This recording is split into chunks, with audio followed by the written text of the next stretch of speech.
Hi, it's your coach Joe Lucas. Hope you're doing well today. In this video, let's talk a little bit about teams, leadership, people, the people you employ, the people on your team, right? I've been in the process of updating my team mastery program, which I've put together about 5 years ago. And in doing the updates, and I always like to look at everything, and I tinker, I pull things apart, I get new distinctions, some new concepts.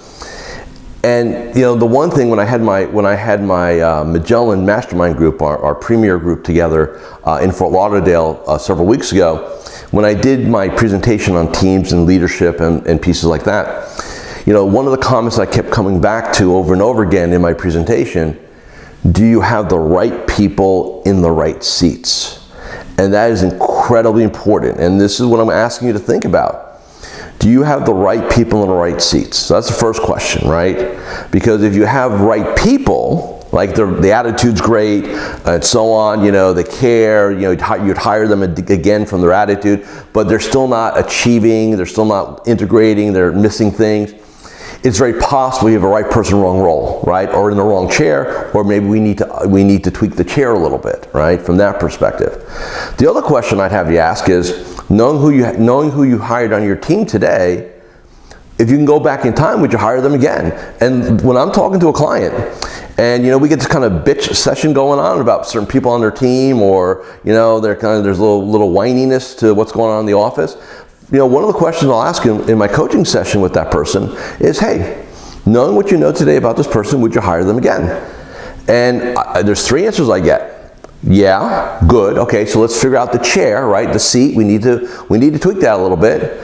No, that's evident, right? And then I get this kind of pregnant pause. And if they're spending way too much time thinking, what they're really doing is they're justifying their decision to hire the person or to keep the person. So if it's not a quick yes, guess what? We have to make a change. And look, and I get the whole HR thing, so I'm not here to talk about the legalities, and that's not my role. But here's what I know.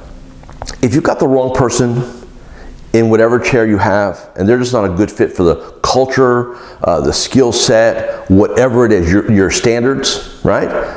You are doing yourself a disservice.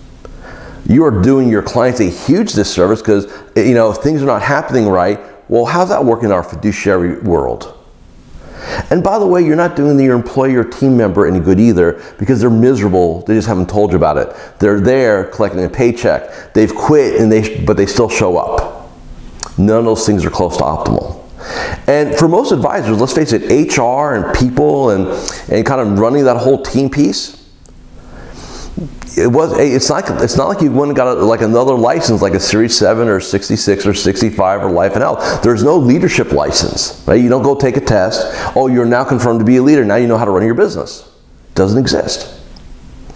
And I find with most advisors, the people pieces really sabotage their success. That, and then the lack of integrating technology into their practice, is the second piece that will really affect their success.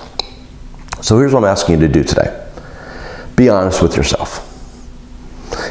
Think about, and I'm not saying, hey, go fire everybody. I'm just saying, if you've got, ask yourself the question: do I have the right people in the right seats? Some, all, none. Next question: is it the person or the seat? So do I have a good person, but they're in the wrong job description, they're in the wrong areas of responsibility, they're doing the wrong tasking here. So do I need to tweak their role and it's like a sports team. You can have a great athlete, but if they're in the wrong role, they're in the wrong position, you're not taking advantage of their skill sets, you're not going to succeed at a high level. Well, talent is talent. It's the same thing here. And that's why you've got to look at it, right, from that perspective. So, right people, right seat, right person, wrong chair. Either change chairs or adapt chairs, right? You always need to, and here's what the other thing is real quick, it's just popped in. A lot of reasons why advisors keep the person they have, even though they're the wrong person, is scarcity and fear. Well, I don't know who I'm going to find. It's going to be hard to find somebody. I don't want to go through that process, all that jazz. Look, 2 things. Number one, a lot of my clients will what we call resume shop once or twice a year. Now, what's resume shopping mean? We'll put a blind ad out there on Monster and some of the other job boards with like a temporary Gmail address, and we'll collect resumes, right? Just see what's out there. Just kind of, hey, kind of put our pole in the water, right? See if we kind of hook anything. If there's something interesting there, we'll pursue it. If it's not, no harm, no foul. Funny story, several of my clients have had their own assistants. True story. Actually, we end up getting the resumes because obviously, what does that tell us? They're thinking to leave also. So that's option one. Option two, and I've got a great resource for this, and I receive no compensation. They just do a wonderful job for me and for my clients. But we have a team of excellent recruiters that I have access to, who specialize, and and I say this to all my clients: do not be your own HR department. Do not be your own hiring department. Bottom line is you suck at it. And I say that with love and respect, but that's what exactly I tell my clients. You suck at it, let's not be in that business, okay? So think about your people, think about the chairs, figure a plan to change them if you need to change it. Remember, team members only come in two categories, engines and anchors. So one's gonna take you up, the other one's gonna drag you down. There's not a third category. So keep that in mind, be well, and I'll see you soon.